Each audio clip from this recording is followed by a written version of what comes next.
일반적으로 거액의 돈이 오가면 이는 증여로 추정될 수 있다. 원고들 중 오빠인 A씨에게 여동생 C씨가 돈을 송금했는데 과세관청은 이 돈을 증여로 판단하고 세금을 부과한 것이다. 이에 대해 원고들은 그 돈은 증여가 아니라 빌린 돈이기 때문에 증여세 부과는 억울하다고 주장했다. 과세관청을 상대로 증여세 부과를 취소해달라는 소송을 제기하였다. 1심 법원은 과세관청이 증여세 부과가 정당하다며 원고의 청구를 기각하였으나 항소심 법원은 아래에서 살펴보는 바와 같이 과세관청이 부과한 증여세는 위법하여 취소되어야 한다고 판시하였다. 부산고등법원 2024년 8월 16일 선고 2024 누 20-130 판결 증여세 부과 처분 취소 사건.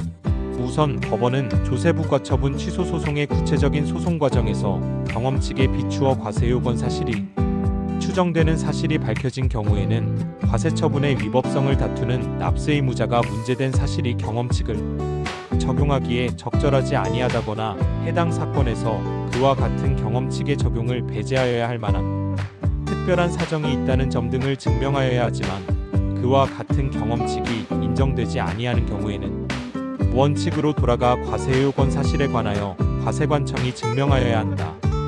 한편 생계와 세대를 달리하는 성인인 형제자매 사이에서 일방 명의의 예금이 인출되어 타방 명의의 예금 계좌로 입금되는 경우 인출한 사람의 재산 상태 등에 비추어 그 금액이 소액이 아닌 고액인 경우 인출한 사람이 이체받은 사람에게 증여한다는 것이 이례적이므로 그와 같은 예금의 인출 및 입금 사실이 밝혀졌다는 사정만으로는 경험칙에 비추어 해당 예금이 타방에게 증여되었다는 과세 요건 사실이 추정된다고 할 수 없다는 법리를 밝히면서 원고들이 생계와 세대를 달리하는 성인인 형제자매 사이 이고 여동생에게는 배우자와 자녀들도 있었던 점, 이 사건 쟁점 금액이 여동생의 재산 상태에 비추어 고액인 점 등을 고려하면 이 사건 쟁점 금액이 원고에게 증여되었다고 추정할 수는 없고 과세관청이 피고가 이 사건 쟁점 금액을 증여로 과세하기 위해서는 이 사건 쟁점 금액이 여동생한테서 오빠인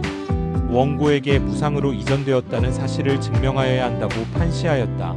또한 법원은 원고들 사이에 차용증을 작성하지는 않았지만 이 사건 쟁점 금액이 대여라는 점에 대해 원고들의 진술이 일치하고 이자 대신 아파트 관리비를 대신 납부하기도 한 점, 돈도 일부 변제한 점 등을 종합하면 오빠인 원고가 여동생으로부터 이 사건 쟁점 금액을 빌렸다고 볼 여지가 충분하다고 판시하였다. 결론. 이 사건의 핵심은 과세 요건에 대한 법리이다. 일반적으로 거액의 돈이 오가면 이는 증여로 추정될 수 있으나 법원은 증여를 인정하려면 단순히 돈이 오갔다는 사실만으로는 부족하고 실제 증여의 의도가 있었는지를 더 자세히 살펴와야 한다고 보았다. 위의 사안에서 법원은 과세관청이 제출한 증거로는 증여라고 인정할 수 없고 두 사람 사이의 돈거래가 분명히 있었고 이는 증여가 아닌 대여에 가까웠으므로 과세관청이 부과한 증여세는 위법하여 취소되어야 한다고 판시하였다. 참고로 이와 유사한 사례로 가족 간 금전거래에 있어 증여와 대여의 구분이 쟁점이 된 조세심판원 사례가 있었다. 조심 2024부 3068 2024년 9월 10일 자식이 부친이 토지를 매입할 당시 일부 자금을 대신 지급하였는데 이와 관련하여 차용증 등 명확한 대여 관련 서류가 없고 부친이 충분한 경제적 여건이 있어 자금을 차입할 필요가 없었으며 이자라고 주장하는 금원도 불규칙적으로 이루어져 대여금에 대한 이자로 해석하기 어렵다는 이유로 처분청은 이를 증여로 보고 증여세를 부과한 사안이다. 이에 대해 조세심판원은 사회통념상 자식이 부모에게 자신의 자산을 증여할 가능성은 낮고 청구인 또한 자금을 빌려 이를 부친에게 지급하였으며 청구인이 부친에게 지급한 금원은 실제 부친의 토지 매입 대금으로 사용되었고 청구인이 낮은 이자율로 자금을 차입할 수 있어서 토지 매입 대금을 자녀를 통해 마련한 것이 합리적인 점 등을 종합하여 부친에게 지급한 돈은 증여가 아닌 대여금이라고 판단하여 과세관청의 처분을 취소했다. 이 두 사건은 모두 단순한 돈의 이동만으로는 증여를 추정할 수 없다는 점을 잘 보여준다. 형제자매 사이의 돈 거래라 하더라도 그 내막을 꼼꼼히 살펴 증여의 요건을 충족하는지 따져보아야 한다는 것이다. 다만 거액의 돈 거래는 증여라는 의심을 피할 수 없으므로 불필요한 소송을 방지하기 위해서는 대여라는 점을 인정받기 위한 준비를 해두는 것이 좋겠다.